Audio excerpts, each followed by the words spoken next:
The last job took 11 minutes, start to finish, and Rasha Van Tine would spend the rest of her life trying not to think about how easy that had felt. The target was a shipping magnate with a taste for younger women and a habit of underpaying the people who protected him, which was how Rasha got into the building in the first place.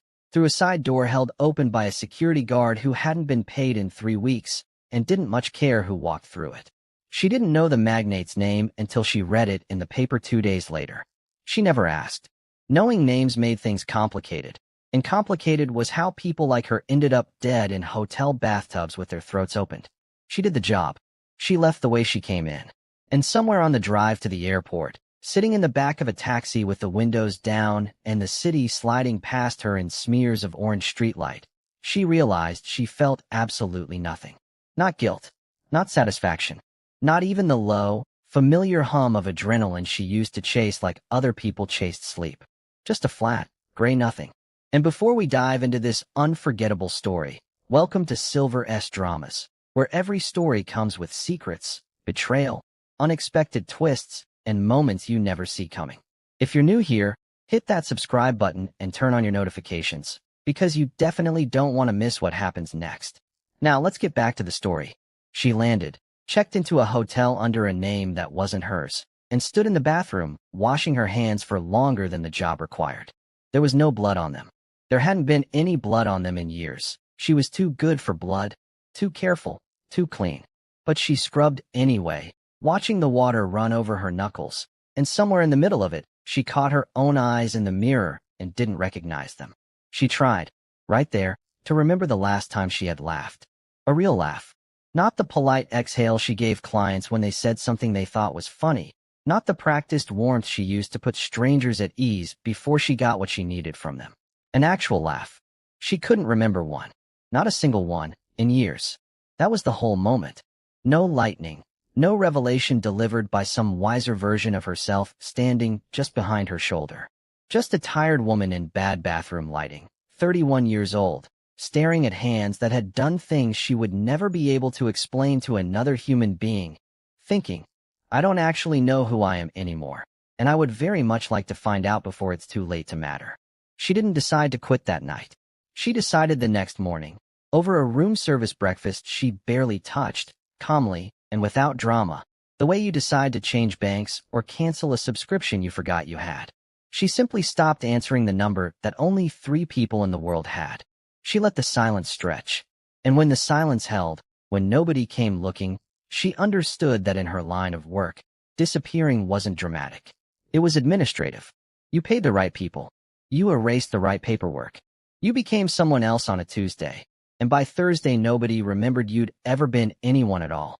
By the time she had a name, a real one, or at least a real feeling one, chosen off a list, a forger handed her the way a waiter hands you a menu. She had been the best in her particular business for the better part of a decade. Not the loudest. Not the one people whispered about in bars, because the ones people whispered about were usually dead within a year. Rasha had been the other kind. The rumor that never quite solidified into a name. The story 3 different people told slightly differently, always ending the same way. Nobody ever caught her.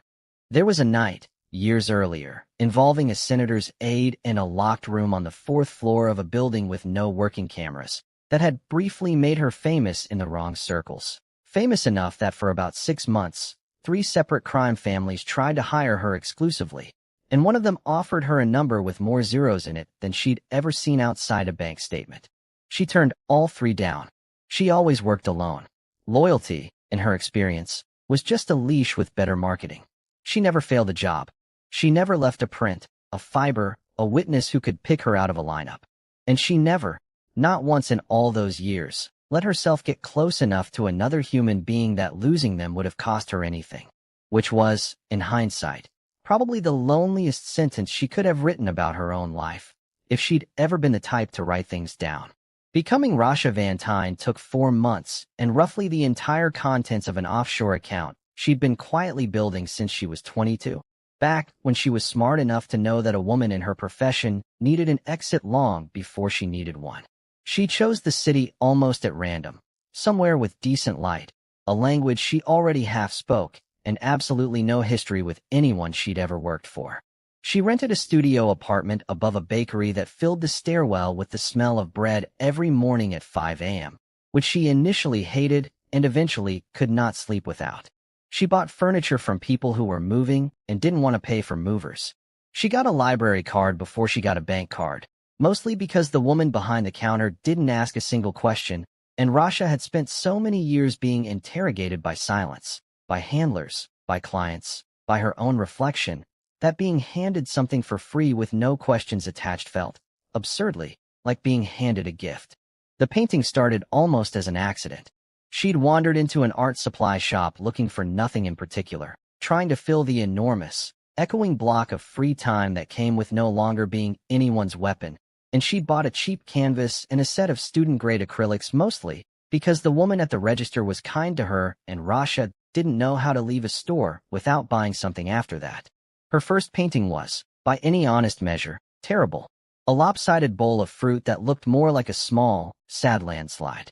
She kept it anyway, propped against the wall where she could see it every morning, because it was the first thing she had ever made instead of unmade, and there was something almost unbearably moving about that, even if the apples looked like kidneys. She got better, faster than she expected, in the specific, obsessive way she'd always gotten better at things. The same discipline that had once let her hold absolutely still in a stairwell for 4 hours without her pulse changing now let her sit at an easel for 6 hours without noticing her back had gone stiff. She started painting people. Strangers from the market, mostly, sketched from memory after she'd watched them for exactly as long as it took to buy bread. An old habit, watching people closely enough to remember every detail. Except now the details went onto canvas instead of into a mental dossier of exits and blind spots. Her paintings unsettled people, and she never quite understood why until a stranger at a small local show told her. With the particular bluntness some people reserve for artists they've decided are too talented to bother being polite to, that her subjects looked like they were about to confess something. She'd laughed, actually laughed, out loud, in public, and gone home and stood in front of her mirror trying to remember when exactly she'd started being able to do that again. Somewhere in that first year, she also acquired a cat, which was not part of any plan. He showed up on her windowsill during a thunderstorm, soaked and furious and missing most of one ear, and made it extremely clear over the following 3 days that he had elected himself her responsibility, whether she agreed to it or not. She named him Napoleon because he strutted around her 20-square-meter apartment like he owned considerably more territory than he did, and because it made her laugh every single time she said it out loud, which, after the year she'd had, felt like reason enough. 3 years in, Rasha Van Tine had a small but growing reputation, a studio with permanently paint-stained floorboards, a gallerist named Nasira who alternated between being her biggest champion and her most exhausting nag, and a version of peace she had never once, in her old life, believed she'd be allowed to have. She didn't touch knives anymore. Not decoratively, not practically. She used dull butter knives to spread paint when a palette knife wasn't handy rather than buy a proper one, which Nasira found endlessly, incomprehensibly annoying. "You're an artist," Nasira told her once, watching her mangle a canvas edge with what was essentially a piece of blunt cutlery. "Buy an actual palette knife. They cost €4. "I have my reasons," Rasha said, which was true, and which she had no intention of explaining. The one time the universe tested that particular boundary, she was at the market on a Saturday morning, half listening to the butcher argue with another customer about the price of lamb, when he turned without warning and held a boning knife out to her, wrapped loosely in wax paper, asking her to hand it to the woman behind her. Rasha's hand came up before her brain finished processing the request. Fast. Too fast. Rasha caught herself a half-second later, took the knife with exaggerated slowness, like she was underwater, and passed it along with a smile that felt too tight on her own face. She walked home instead of finishing her shopping. She sat on her kitchen floor with her back against the cabinets for nearly 20 minutes, Napoleon winding unhelpfully around her ankles, waiting for her hands to stop shaking, furious at herself in a way that had nothing to do with the knife and everything to do with how easily the old version of her had answered a question nobody had asked. You wanted nothing to do with her, she reminded herself, staring at her own palms like they belonged to somebody she used to know. So act like it. She got up eventually. She made tea. She didn't tell Nasira, and she didn't paint that day, and by the following week she had mostly convinced herself it had been nothing, an old reflex with nowhere left to go, like a phantom limb twitching at a nerve that no longer connected to anything. Nasira called on a Thursday, which Rasha already knew meant trouble, because Nasira only called instead of texting when she wanted to make sure Rasha couldn't simply leave her on read. "There's a show Saturday," Nasira said, skipping hello entirely. "Group exhibition, big gallery, real collectors, the sort of people who buy things instead of just liking a photo of them online. You're going." "I'm working." "You're always working. You're a hermit with acrylic paint permanently under her fingernails and a cat named after a war criminal." "He's not a war criminal. He's a cat. And this argument is beneath both of us. And you wonder why you've sold 4 paintings this year." "4, Rasha. I have interns who sell more merchandise at a museum gift shop." "That's a deeply unfair comparison." "Wear the green dress," Nasira said, already sensing victory, the way she always did. "Be there by 7. And for the love of every saint you don't believe in, try to talk to people instead of standing in the corner like you're casing the exits." Rasha went very still on her end of the phone for exactly 1 second too long. "Old habit," she said, recovering. "I'll work on it." She hung up and looked at Napoleon, who had settled into the exact center of her bed like he intended to litigate ownership of it. "She has no idea how right she is," Rasha told him. Napoleon, unimpressed, closed his eyes. She wore the green dress. She hated the taxi ride, which crawled through traffic long enough for her to reconsider the entire evening, at least for separate times. She hated the particular flavor of small talk that happens at art openings, where everyone is performing a slightly more successful version of themselves for an audience that is doing the exact same thing back at them. She hated the wine, which was the pale, forgettable kind served specifically because it photographs well and tastes like almost nothing, and she was 2 glasses into hating it when she felt someone watching her. The exact sensation her body used to flag from across the street in a language she hadn't spoken in years. "You are being observed, and it is not casual." She turned, half expecting instinct to be exaggerating. It wasn't. He was near the far wall, half a head taller than everyone around him, in a suit that looked less like something he'd chosen and more like something that had simply agreed to belong to him. He wasn't performing the way everyone else in the room was performing.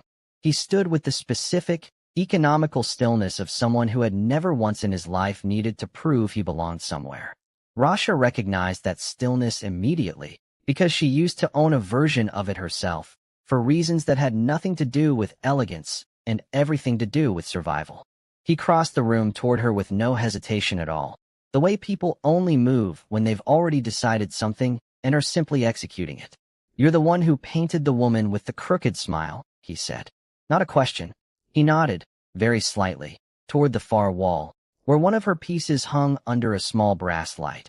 A portrait of a fruit seller she'd watched for 11 minutes at a market 3 months earlier, rendered with a smile, just a few degrees off-center, like the woman knew something and hadn't decided yet whether to say it. "Guilty," Rasha said, and regretted the word choice the instant it left her mouth, though she couldn't have told you why. "It's unsettling," he said. "Thank you. That wasn't a compliment." "It absolutely was. You just haven't caught up to it yet." Something moved across his face, not quite a smile, more like the early rehearsal of one, a smile deciding whether it was permitted to exist somewhere this public. "Cassius," he said, offering a hand. "Rasha." She shook it. His grip was exactly as controlled as everything else about him. Not crushing, not performative, simply certain. The handshake of a man who had never once needed to prove he could break something. She filed the observation away with the same clinical efficiency she used to reserve for threat assessment, and then felt faintly ridiculous for doing it at a party. "So," she said, mostly to fill a silence that was starting to feel less awkward than it had any right to, "what do you do, Cassius, that lets you stand in the corner of a gallery looking like you're deciding whether to buy the building?" "Shipping," he said. "Logistics. Imports." "Fascinating," she deadpanned. "It isn't, particularly," he agreed. And there was the almost smile again, a little more committed this time. "What about you? Besides making strangers uncomfortable with fruit." "That's the whole job description, actually. I put it on my taxes." He laughed, short, low, clearly out of practice in a manner that made Rasha, despite every professional instinct she'd spent a decade honing, warmed to him slightly against her own better judgment. They talked for the better part of an hour, though it felt like 10 minutes, the way time only compresses like that a handful of times in a person's life. He asked real questions, questions that actually waited for an answer. He wanted to know why she'd chosen this city, and she gave him half a true answer wrapped around a comfortable lie, the way she'd gotten so practiced at doing that it barely felt like lying anymore.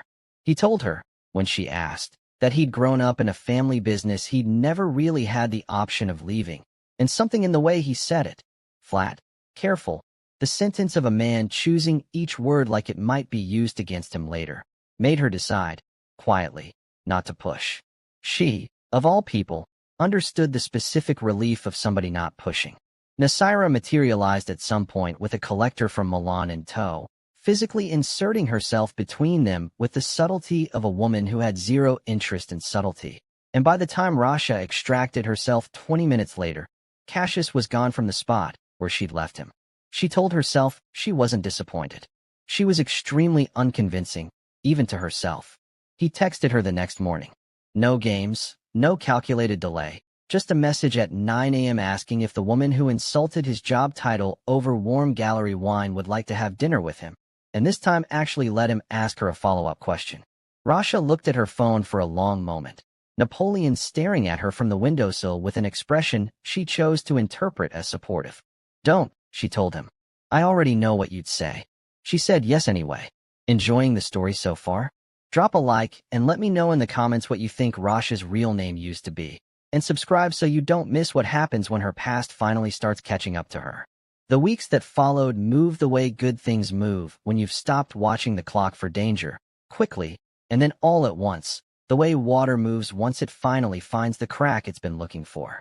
Their first dinner ran 4 hours. Rasha remembered almost none of the food and every single thing they talked about, which was, she would think later, probably the correct ratio for a good date. He walked her home afterward without asking, without any of the careful choreography men usually deploy when they're angling toward an invitation upstairs. And at her door, he simply said goodnight and left, which annoyed her for exactly as long as it took her to admit that she'd wanted him to. Their second date was a walk along the river that turned into 3 hours of nothing in particular. Bad jokes, a genuinely unfortunate encounter with a swan that Cassius insisted on narrating like a nature documentary until Rasha was laughing hard enough that a passing jogger gave them a concerned look. He had, it turned out, an entirely unexpected sense of humor buried under all that controlled stillness, dry and a little dark. You don't seem like a shipping executive, she told him, somewhere around the second hour, watching him fail spectacularly to skip a stone. What do I seem like? I don't know yet, she said, which was true, and which unsettled her slightly, because she was usually very, very good at knowing exactly what people were within the first 10 minutes of meeting them. It was, in her old profession, a survival skill. With Cassius, the read kept changing, layer folding under layer, and she couldn't decide if that terrified her or thrilled her, and eventually stopped trying to decide, because either answer felt dangerous in its own way. Their third date, dinner, turned into him showing up at her studio unannounced 4 days later with takeout containers balanced precariously in one arm, standing in front of her unfinished canvas with the specific silence of a man about to say something he suspected he shouldn't. The color's wrong, he said finally, nodding at the corner she'd been fighting with for a week. Excuse me. The shadow under her jaw. It's too blue. Doesn't match the light source. Rasha stared at him, then at the canvas, then back at him. You're a logistics executive. I contain multitudes, he said, entirely straight-faced, and when she checked the shadow against the window light 3 days later, furious and reluctant in equal measure, he had been completely, infuriatingly correct. There were, over those weeks, occasional strange moments, small ones, easy to wave off individually, harder to ignore once they started to accumulate. A phone call he took in another room that left his jaw set differently when he came back. The subject changed before she could ask about it. A driver who appeared outside restaurants at exactly the moment they were leaving, never summoned that Rasha could see. A night when he walked her home a different route than usual, glancing at the rearview mirror of a parked car twice in the space of 1 block, in a such way that Rasha, who had once made a small fortune out of noticing exactly that kind of thing, recognized instantly, and said absolutely nothing about. She filed all of it away, the same clinical, wordless filing she'd done her entire adult life, and she told herself it wasn't hypocritical to keep her own past locked in a drawer while quietly cataloging the edges of his. She told herself a great many things during those weeks that she didn't examine too closely, because examining them too closely would have meant admitting how much she wanted this, whatever this was, to work. Somewhere around the 8th week, on a night that started with her attempting to make dinner and ending with a pot of tomato sauce reduced to something closer to industrial adhesive, Cassius stood in her kitchen doorway, watching her curse quietly at the stove, and said, without any particular ceremony, "I love you." Rasha turned around holding a wooden spoon like a weapon, sauce spattered up one forearm, and said, "You're saying that now, while I'm actively ruining dinner?" Seemed like the right moment. It's a terrible moment. I look insane. You look like someone I'd like to keep ruining dinner with, he said, and Rasha, who had spent a decade making sure nobody ever got close enough to say something like that to her and mean it, felt the words land somewhere she hadn't expected to still have feeling. "I love you too," she said, and meant it completely, immediately, without the usual half-second of professional caution she attached to every other sentence in her life, which frightened her considerably more than any job ever had. Loving someone was, by every metric she'd ever used to measure danger, the single most exposed a person could be. And she'd just done it standing in a kitchen holding a ruined sauce, in front of a man whose last name she still wasn't entirely sure she knew the full weight of. She told Nasira first, before anyone else, because Nasira had a way of finding things out regardless, and Rasha preferred to control the timeline of her own humiliation. "Cassius," Nasira repeated, over lunch, in the flat tone of someone testing whether a word tastes as strange out loud as it did in her head. "The shipping guy. The one who fixed your shadow work. That's the one. You've been seeing him for 2 months. 9 weeks, Rasha said, and then hated herself slightly for knowing the number that precisely. Nasira set down her fork with the deliberate care of a woman building toward a point. "Rasha, I love you. I have watched you turn down 3 separate men who were, by any reasonable standard, extremely good options, because, and I quote, something felt off. You once ended a date because a man ordered for you without asking, and I supported that decision, because it was a red flag. What I need to understand is why this one, out of everyone, is the one who gets to be different." Rasha turned her water glass slowly on the table, buying herself a second she didn't strictly need. "Because he doesn't perform anything," she said finally. "Everyone I've ever dated was auditioning for me, even when they didn't realize they were doing it. Cassius has never once done that. He just is who he is, whether I'm in the room or not." "That's either the most romantic thing you've ever said to me," Nasira said slowly, "or the setup to a true crime documentary. I genuinely cannot tell which." Rasha laughed, surprised herself with how easily it came, how little effort the sound required these days compared to the woman she used to be, who had to manufacture a laugh the way other people manufacture excuses. "Probably somewhere in between," she said, which was truer than she meant it to sound, and Nasira, thankfully, let it go. Meeting his mother went considerably worse than the swan. Odalise Draven arrived to dinner precisely on time, wearing a coat that likely cost more than everything in Rasha's studio combined, including the studio. She surveyed the restaurant. Then Rasha, with the exact same expression, the look of someone auditing an asset she hadn't yet decided whether to approve. "So," Odalise said, once the appetizers had arrived and the small talk had been dispensed with the enthusiasm of a woman signing a parking ticket, "who are your parents?" Rasha had rehearsed an answer to this question more times than she cared to admit, in mirrors, in taxis, in the quiet middle of nights when sleep wouldn't come. It still came out smaller than she wanted, and she hated that it did. "I don't have any. I grew up in the system." Something closed behind Odalise's eyes, quick and total, like a shop shutter coming down at the end of a long day. "I see," she said, in a tone that made it very clear she saw a great deal more than she was prepared to say aloud at a dinner table. "Mother," Cassius said, low, a warning wrapped in a single word. "I asked a simple question."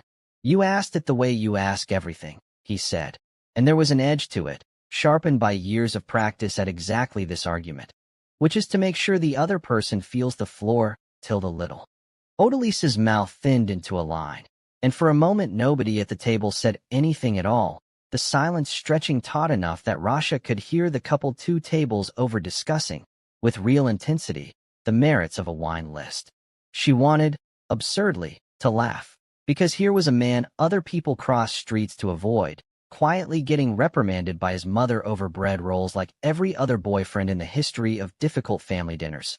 And there was something almost unbearably normal about it, buried under everything else. "I only want what's best for my son," Odalise said eventually, addressing the statement to her wine glass rather than to Rasha directly. "So do I," Rasha said, and meant it, and watched something in Odalise's expression flicker. Not warmth, nothing close to it, but a recalibration, the look of a woman filing new information for later use. Odalise didn't raise the subject again for the rest of the meal. She didn't need to. The way her gaze kept returning to Rasha across the table, cataloging something Rasha couldn't identify, said everything her mouth had decided not to say out loud. In the car afterward, Cassius reached over and took Rasha's hand without being asked. "She'll come around." She looked at me like I was a stain on the upholstery. She looks at everyone like that. It's how she says hello. He glanced at her, something apologetic in it. "Give her time. She lost my father a long time ago. She's not exactly generous with trust anymore." Rasha looked out the window, filing that away too. The mention of a father, gone, unexplained, delivered in the same careful, flattened tone Cassius used for anything he wasn't ready to open all the way. "I'm sorry," she said, and meant it, without yet understanding how much that sentence would cost her later. "It was a long time ago," he said, and reached to turn up the radio, which Rasha understood, correctly, as the end of the conversation for tonight. He proposed on a Tuesday, which struck Rasha as exactly right, somehow, for both of them. No orchestra, no crowd assembled to witness it, no elaborate scheme involving hidden cameras or a restaurant full of strangers clapping on cue. Just Cassius, standing in her paint-cluttered studio at 11 at night, dropping to one knee with a nervousness that looked entirely unfamiliar on a man who otherwise moved through the world like it owed him deference. "You know what my family is," he said, after she'd said yes, after the ring was actually on her finger, and she was still staring at it the way you stare at something you're half convinced will disappear if you blink. "What we do.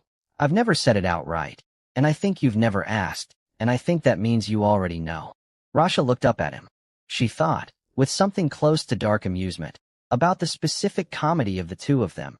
A man who ran an empire built on things people didn't discuss, and a woman who had spent a decade being paid, handsomely, by men exactly like the ones he presumably answered to. If he only knew how qualified she was to understand exactly what he wasn't saying. "I have a general idea," she said instead, carefully. "And you're still saying yes." She looked at him, at this man who had, without either of them quite noticing when it happened, made her forget for whole stretches of days the 20 years she'd spent becoming somebody else entirely, and felt something rise in her chest that she recognized, with mild astonishment, as hope. Actual, unguarded hope, a thing she'd stopped budgeting for a long time ago. "I'm still saying yes," she said. Later, alone at her easel after he'd fallen asleep, she stood in the dark working on his unfinished portrait by streetlight alone, the way she used to move through unlit rooms in a different life. Quiet, precise, entirely unwatched. She smiled to herself, brush moving without much conscious direction, and thought, with something dangerously close to certainty, for the first time in my life, I might actually get to keep something. If you're rooting for Rasha already, make sure to like this video and comment where you think this is heading. Subscribe now, because everything is about to get a lot more complicated. Across the city, in a house with better security than most embassies, Odalise Draven sat alone at her late husband's desk long after the staff had gone home, a single lamp burning low against the dark. She hadn't opened the bottom drawer in years. She hadn't needed to. It had a lock that only 2 people in the world had ever had a key to, and one of those people had been dead for over a decade. Inside, beneath a stack of documents nobody else in the family had ever been permitted to see, sat a single photograph. Old, curling faintly at one corner, it showed a doorway. A blur of motion leaving it. A shoulder, barely caught in the frame, turned just enough to suggest a shape without confirming one. Odalise had looked at that photograph more times than she could count over the years, in the raw months right after it happened, and in the long quiet stretches since, and it had never once told her anything more than it had the first time. A shape, a doorway, a silence that had swallowed a man's life and never given anything back. Behind her, in the doorway of the study, a man from her late husband's old security detail stood with his hat in both hands, the particular posture of someone who had delivered bad news to this family more than once and had never once found an easier way to do it. "You asked me to look again," he said quietly, "at the old file. And nothing new. Whoever did it was a professional. There was never going to be a name, ma'am. Not after this long." Odalise didn't answer right away. She kept her eyes on the photograph, on the blurred, unreadable shape of a woman disappearing from a doorway, one shoulder caught, just barely, at the very edge of the frame.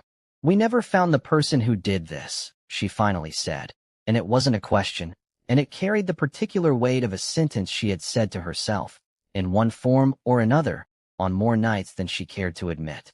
"No, ma'am," the man agreed. "We didn't."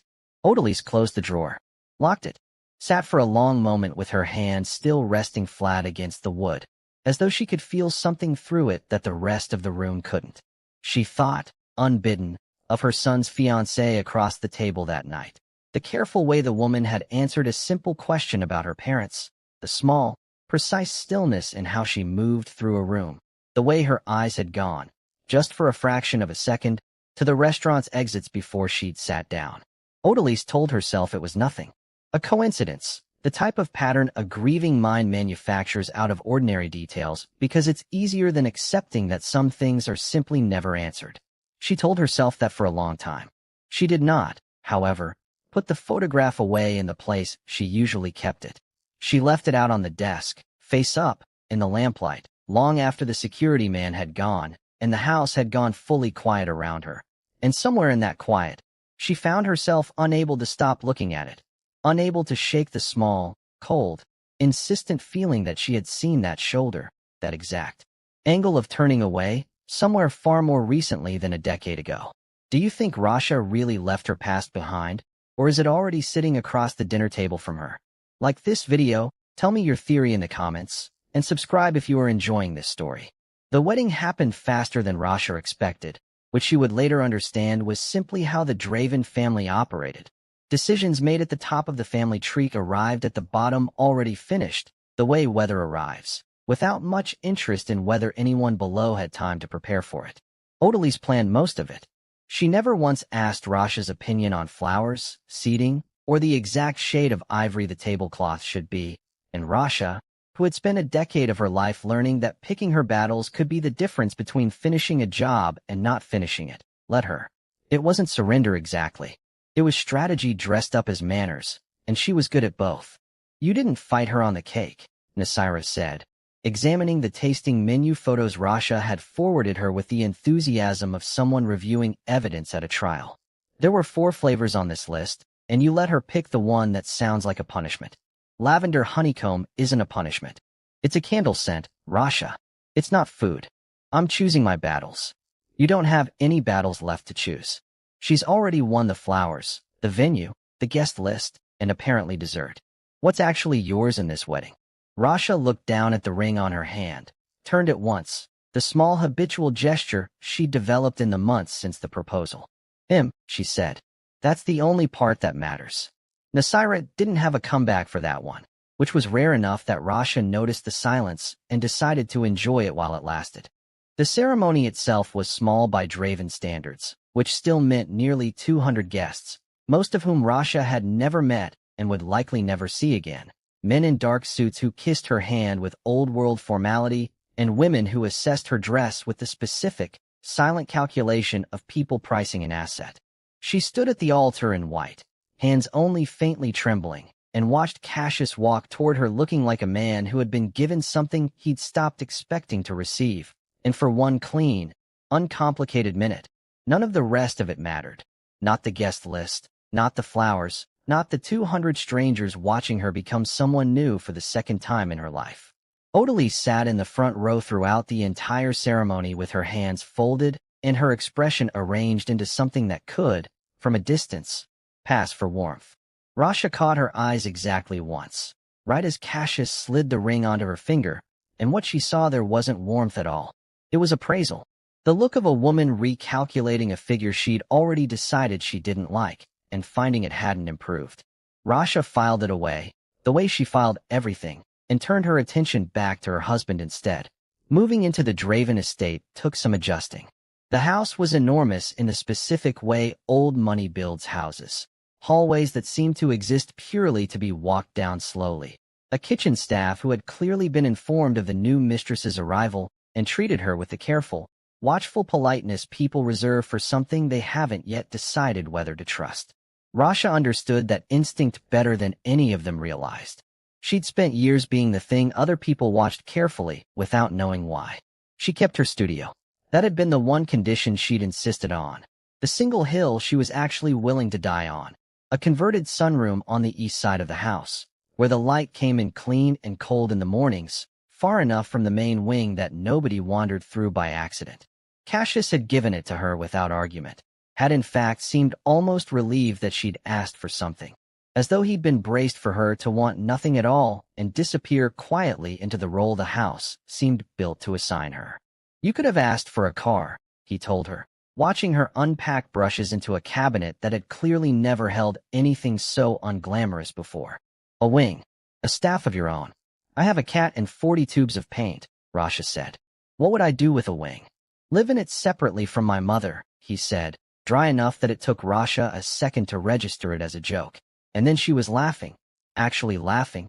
The sound bouncing strangely off the room's high ceilings like it wasn't sure it belonged there yet. The trouble with Odalise started small and grew the way trouble in old houses always grows, quietly, in the corners, until one day you look up and realize it's taken over the whole structure. It began with comments.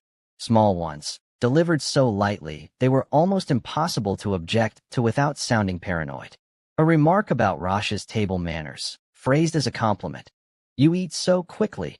Dear, I suppose you never had anyone to teach you otherwise. A comment about her clothes, always technically kind on the surface, always carrying something colder underneath. That color is brave on you. A question about her paintings, asked in front of guests at a dinner party, that managed to make an entire career sound like a hobby a child had recently outgrown. And you sell these? How lovely that people are so generous. Rasha absorbed it the way she'd been trained to absorb almost anything, without visible reaction, filing each comment away in a place she didn't examine too closely, because examining it too closely would have meant admitting how much it cost her to keep smiling through it.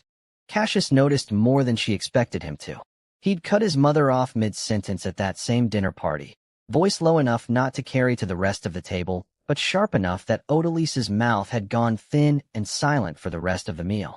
Later, in the privacy of their room, he'd apologized for something that wasn't his fault, in the specific weary tone of a man who had spent his whole life running interference for people who refused to be managed. She'll come around, he said, for what felt like the 100th time since Rasha had met her. You keep saying that. I keep hoping it's true. Rasha studied him in the low light, the tired line of his shoulders, the particular exhaustion of a man defending two people he loved from each other and succeeding at neither, and found herself, not for the first time, wondering what exactly had happened to Odalise to leave her this brittle, this determined to keep her son's wife at arm's length no matter what Rasha did to close the distance. She didn't ask. Some doors, she'd learned a long time ago, were better left for their owners to open in their own time. There were, over those first months, small moments that Rasha couldn't fully explain, even to herself, moments where the woman she used to be surfaced for half a second before she managed to shove her back under. At a family dinner, one of Cassius's cousins came up behind her without warning to refill her wine, and Rasha's hand shot out and closed around his wrist before her brain had finished registering the movement. Not hard, not violent, but fast enough and precise enough that the cousin froze mid-pour and looked at her with something between surprise and genuine alarm. Sorry, Rasha said, releasing him, forcing a laugh that came out only slightly too bright. You startle me. Remind me never to sneak up on you, the cousin said, half joking, rubbing his wrist as he stepped back, and Cassius, further down the table, watched the whole exchange with an expression Rasha couldn't quite read. Amusement, mostly, but something underneath it too, something curious, filing the moment away the same way she'd have filed it herself, in a different life, watching for patterns in someone she hadn't fully worked out yet. A week later, a glass slipped from the edge of the kitchen counter. One of the staff's mistake, nothing to do with her, and Rasha's hand caught it 3 inches above the tile floor without any conscious decision to move at all. Cassius, who happened to be standing in the doorway, laughed, delighted, and said something about her having better reflexes than half his security detail. Rasha laughed along with him and set the glass down carefully, and later that night lay awake beside him thinking about how easily her body kept betraying the story she'd built for it, one small reflex at a time. She told herself these were nothing. Leftover wiring. A phantom limb that occasionally forgot it had been amputated. She almost believed it, most days. If you've caught the small clues Rasha keeps giving away without meaning to, drop a comment and tell me what you think she used to be. Like this video if the tension's getting to you already, and subscribe, because it's about to get a lot worse before it gets better. Odalise's cruelty sharpened as the months passed, the way certain things only get more concentrated with time instead of fading. Good wine, old grudges, mothers-in-law who have decided, for reasons of their own, that a woman doesn't belong in the family she's married into. It came to a head on an evening in early autumn, at a dinner held to celebrate nothing in particular except the fact that the Draven family apparently required a reason to gather roughly twice a month. Odalise had spent the better part of the meal making small, precise cuts. A comment about Rasha's inability to speak the family's mother tongue beyond a handful of phrases, a pointed remark to a guest about how some people simply arrive without a history, and one has to decide how much of that to overlook. And Rasha had absorbed every one of them with the same practiced stillness, the same tight, polite smile, until something in her finally, quietly, gave. "You know," Rasha said, setting her wine glass down with more precision than necessary, her voice pitched to carry exactly as far as it needed to and not an inch further. "I don't actually mind that you dislike me. What I mind is that you keep pretending you don't." The table went silent. Odalise's expression flickered, surprise first, then something colder settling in behind it, the look of a woman recalibrating an opponent she'd underestimated.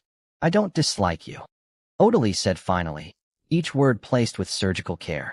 "I simply don't yet know you. There's a difference, though I imagine someone with your particular background might not have had much occasion to learn it." "Mother."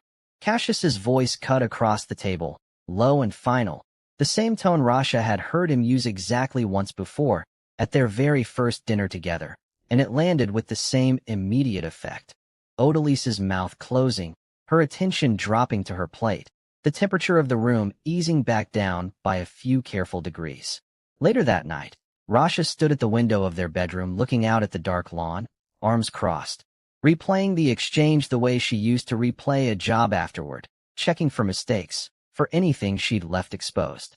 "You didn't have to say anything," Cassius said, coming up behind her, resting his hands lightly on her shoulders. "I'd have handled her. I know. I wanted to handle her myself, for once." "How'd it feel?" Rasha considered the question honestly. "Good," she admitted. "Frighteningly good." Cassius laughed quietly against her hair. "Careful. That's how she got the way she is." Rasha didn't laugh along with that one. She thought, instead, about how easily the sharper parts of herself kept finding their way back to the surface lately, one dinner table battle at a time, and wondered, not for the first time, whether marrying into a family built on old cruelty and older secrets had been the safest decision or the most dangerous one she'd made since she quit the only life she used to know. She went to bed that night unsettled, and fell asleep slowly, the house creaking quietly around her the way old houses always do, settling into the dark. She woke to nothing at first. No sound, no obvious disturbance, just the specific, wordless certainty, old and immediate, that something in the room had changed while she slept. Rasha had spent a decade of her life learning to trust that exact sensation without questioning it, and even 3 years out of practice, some things don't fully leave a person. Her eyes opened in the dark, and her body went still before her mind had caught up to why, some old wiring firing awake ahead of conscious thought. There was a shape by the window. Not Cassius. Cassius's side of the bed was empty, and she remembered, in the half-second it took her to process the room, that he'd gone downstairs an hour earlier to take a call he hadn't wanted to take in front of her. The shape by the window was tall, dressed in dark clothing, standing with a stillness that had nothing accidental about it. Someone who had been trained to wait exactly like that. Rasha's pulse didn't spike the way most people's would. It dropped, instead, into a low, cold, familiar register she hadn't felt in years. The specific calm her body used to reach right before violence. A calm she'd once mistaken for confidence, and eventually understood to be something closer to acceptance. "Cassius," she said quietly, giving the shape one honest chance to be a mistake. It moved instead of answering. Fast and directly at her. She was off the bed before conscious thought caught up with her body, the mattress absorbing the sound of her landing on the far side, putting furniture between herself and the shape crossing the room toward her. He was good. She registered that in the same half-second she registered everything else, the economy of his movement, the way he didn't waste a single motion reaching for her, and some small, useless part of her mind noted, almost professionally, they sent someone competent. He caught her arm as she tried to put more distance between them, gripped like a vice, and yanked her toward him hard enough that pain flared white up through her shoulder. Rasha's free hand found the lamp on the bedside table without her eyes ever leaving him. Through it, missed, fought herself half a second anyway as he flinched to avoid the shattering glass. Then her body simply took over. There was no decision in it, no conscious choice to become someone she'd spent 3 years insisting she'd left behind. Her movements changed the instant his grip tightened again, became economical, precise, entirely unlike the woman who flinched at butcher knives in a crowded market. She drove her elbow into his throat with exact, practiced force, felt him stagger, used the half-second that bought her to twist his grip off her wrist at an angle his joint was never built to survive, heard him make a short, ugly sound of pain that told her she'd done exactly what she meant to do. He came at her again anyway, furious now, off balance, and Rasha's hand found the heavy glass paperweight on her nightstand, an anniversary gift, absurdly, from Cassius's cousin, and everything after that happened in the compressed, silent, terrible speed of a decade of training reasserting itself in under 4 seconds. It ended the way it used to always end, quickly, and without much noise at all. Rasha stood over him in the dark, breathing hard, the paperweight still in her hand, and looked down at a man she had never met and would now never get to ask a single question, lying motionless on the floor of the bedroom she shared with her husband. The silence afterward was the loudest thing she'd ever heard. She stood there for exactly 3 seconds. She counted them, later, without meaning to, the way she used to count things in the old days to keep her mind from spiraling. And then something in her that had been dormant for 3 years snapped fully back online, cold and clear and entirely, terrifyingly competent. She wasn't afraid of the body on the floor. She understood, distantly, that she should be. A normal woman would be screaming, would be calling for help, would be shaking apart at the seams. What Rasha felt instead, and hated herself immediately for feeling, was the old, clean calculation settling over her like a coat she'd forgotten she still owned. What does the room show? What can be traced? What needs to disappear before anyone sees it? She knelt beside the body first, checking, quickly and clinically, for anything that might identify him. No wallet, no phone she could find in a fast search, nothing but a small folded photograph tucked into an inner pocket that she pulled free and stared at for half a second too long before shoving it into the drawer of her own nightstand, unable in the moment to process what she was looking at, only that it mattered, that she'd need it later. Then she looked at his face properly for the first time, memorized it, the way she used to memorize every target before a job, an old reflex firing without permission, and photographed it quickly on her phone before she could talk herself out of it, some instinct insisting she'd need the record even if she couldn't yet say why. And then, because there wasn't time for anything else, she got to work. She knew exactly what a room like this would tell the police if she left it as it was. She knew exactly what fibers, what angles, what small inconsistencies would matter to someone trained to look for them, because she had spent a decade being the person other investigators failed to catch, and that kind of knowledge doesn't leave a person just because she wanted it to. She dragged the body toward the bathroom, every motion economical, silent, 3 years of rust falling away faster than she wanted to admit. She gathered the broken lamp, the smear on the floor, Anything that didn't belong in a room where nothing violent was supposed to have happened.